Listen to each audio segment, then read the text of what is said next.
Florida was a violent and desolate place in the early 1800s. Thick swamps stretched for hundreds of miles. There were no roads in much of the peninsula. Florida was under Spanish control, but there were Native Americans, escaped slaves, Spanish settlers, traders, soldiers, and American pioneers all living in Florida, competing for control of the region. For centuries, Florida had been one of the weakest and hardest colonies to govern in New Spain. In the early and mid-1800s, events along the border would pull Florida into a conflict that would bring Florida under American control and lead to one of the most unique homesteading acts in American history. The Armed Occupation Act of 1842, a law that offered land to armed settlers willing to move into Florida and defend it. But first, let's go over how Florida became an American territory in the first place. Spain used Florida as an outpost and buffer against the British and French for centuries. After the Revolutionary War ended, Spain regained control of Florida in 1783, the beginning of the Second Spanish period. Florida was sparsely populated, with just a few thousand people scattered across East and West Florida. Outside of towns like St. Augustine and Pensacola, much of Florida was wilderness. Native tribes controlled most of the interior of Florida. Runaway slaves escaped into Florida from plantations across the South, from states like Georgia and the Carolinas. This angered many American plantation owners. Slave catchers were sent across the border, capturing escaped slaves and many free black Seminoles. The Seminoles were made up of different native tribes that moved into Florida. Many were Lower Creeks from Georgia and Alabama. Over time, they blended together with the remaining Florida tribes that would later become known as the Seminoles. The word Seminole likely came from the Spanish word cimarron, meaning runaway or wild. The Seminoles established villages near lakes and rivers. They farmed corn, beans, squash, and pumpkins. They hunted deer, fished, and raised cattle. During the late 17 and early 1800s, many Seminoles lived peacefully alongside both Spanish and free black settlers. Many escaped slaves found refuge among the Seminoles. Plantation owners in the Deep South demanded that something be done. By the early 1800s, tensions along the border were at their peak. Seminoles raided across the border. There had been numerous attempts to take Florida from the Spanish in the late 1700s, the early 1800s, and the War of 1812. General Andrew Jackson would be the one to succeed. During the First Seminole War between 1817 and 1818, Jackson led American forces deep into Spanish territory.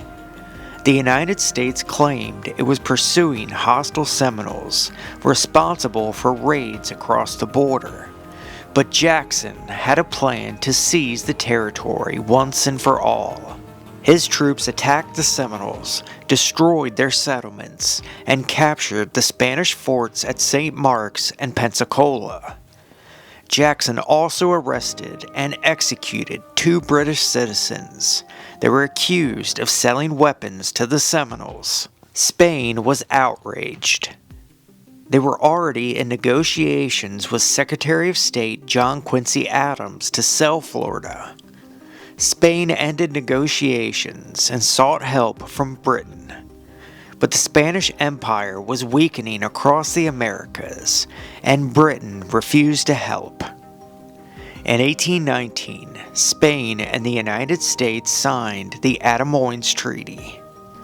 Under the agreement, Spain ceded Florida to the United States. They agreed to a boundary between America and New Spain, and America dropped its claim to Texas, and Spain dropped its claim to Oregon. The transfer of power took effect in 1821.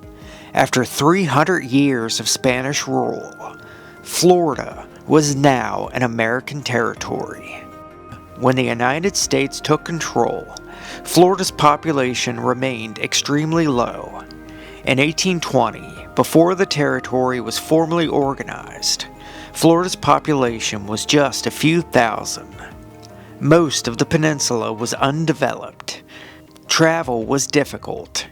Many settlers came from Georgia, the Carolinas, and other southern states. New towns slowly began to spring up across North Florida.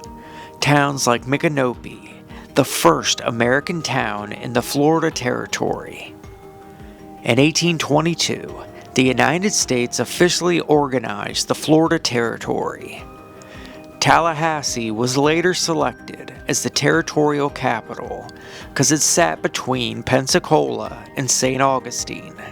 In 1823, representatives from the United States met with Seminole leaders near St. Augustine to negotiate the Treaty of Moultrie Creek. The treaty established a large 4 million acre reservation in central Florida. Under the agreement, the Seminoles had to give up all claims to land in Florida. The United States promised to protect the Seminoles as long as they stayed peaceful. They promised supplies and compensation for giving up their land.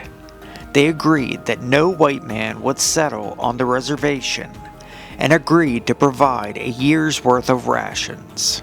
This treaty opened vast areas of land for settlers. Severe drought and food shortages forced the Seminoles off their reservation in search of food. Many settlers accused the Seminoles of harboring escaped slaves. During the 1820s and 1830s, politicians argued that Native American tribes east of the Mississippi should be relocated west. In 1830, President Andrew Jackson signed the Indian Removal Act. This would lead to the relocation of thousands of Native Americans across the South. Officials wanted all the Seminoles sent west to Indian Territory in present-day Oklahoma. In 1832, the Treaty of Payne's Landing was negotiated with several Seminole chiefs.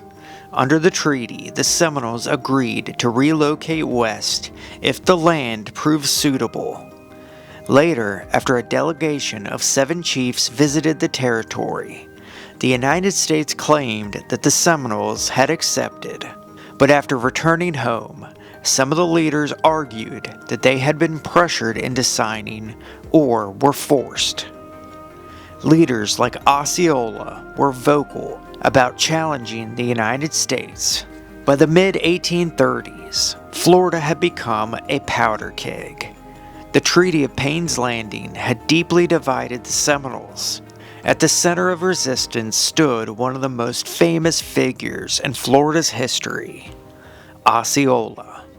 As tensions continued to rise, officials tried to force Seminole leaders into compliance.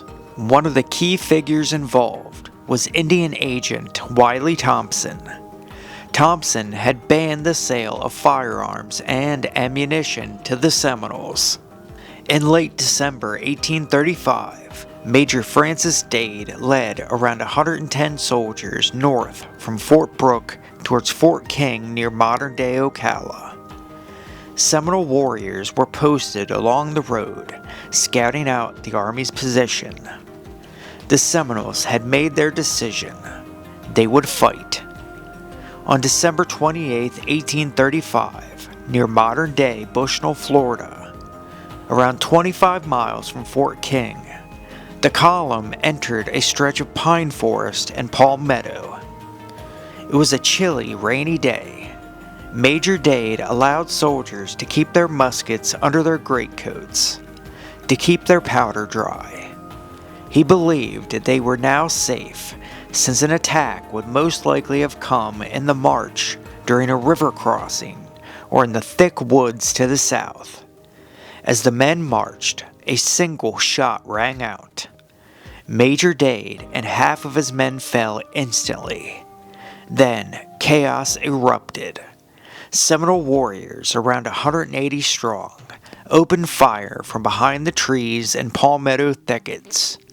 The soldiers tried to form a defensive line, but they were exposed and outnumbered. The attack happened fast. Nearly half of the command was dead. The remaining soldiers retreated to a small rise to construct a breastwork 3 logs high. The Seminoles surrounded the position, picking off soldiers one by one. 110 men were ambushed. Only 3 survived the battle. Only 2 would make it back alive. News of the ambush shocked America, but on that very same day, another attack was carried out. Osceola and a group of Seminole warriors carried out another attack outside the walls of Fort King. Indian agent Wiley Thompson was killed and scalped, along with Lieutenant Constantine Smith. The Dade Massacre marked the beginning of the Second Seminole War.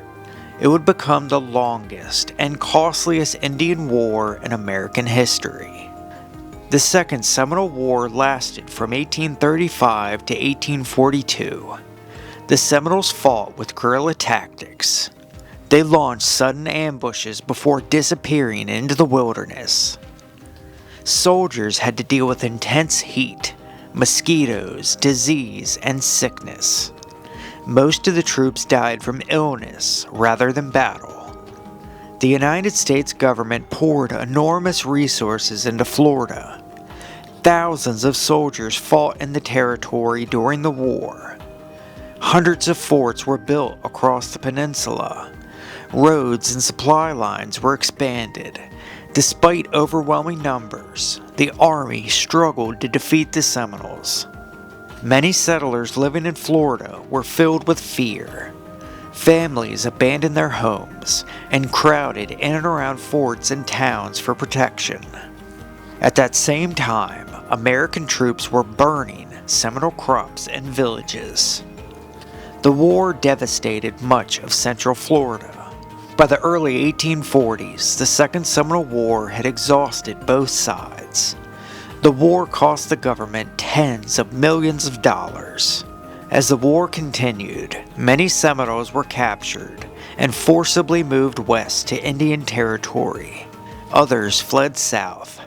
Near the end of the war, the Seminoles had lost much of their territory. In 1842, Congress passed a law that would bring thousands of armed settlers into the region. The Armed Occupation Act was approved by Congress on August 4, 1842, near the end of the Second Seminole War. The law was designed to encourage Americans to settle the Florida frontier south of Noonanville and Palatka.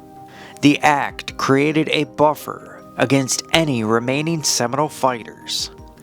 Under the act, any white male over the age of 18 capable of bearing arms could claim 160 acres of land. The land had to be 2 or more miles away from a military post. The settlers had to build a home within the first year, clear and farm at least 5 acres of land, and live on the property continuously for 5 years. Most importantly, you had to defend your land and act as a militia if conflict broke out. Many of the communities that exist today trace their roots back to settlers who claimed land under the Armed Occupation Act. Frederick Weeden became the first person to receive a permit under the Armed Occupation Act. Weeden was already well known in Florida. He served as a surgeon during the Seminole Wars and was most known for treating Seminole warriors after capture. Small farms and communities spread out across the territory. The population exploded from 55,000 in 1840 to 88,000 in 1850 to 140,000 in 1860. The act had pushed the remaining Seminoles deep into South Florida. Their land was divided up and occupied by armed settlers. The act helped end the Second Seminole War, which had become very expensive and unpopular. Although the Second Seminole War officially ended in 1842, violence continued for years, eventually leading to the Third Seminole War. While most of the forts and homesteads from the 1840s have rotted away, their history lives on in the communities that they helped build. I want to thank y'all for watching, folks. I hope you enjoyed, and we will see you on the next. Peace.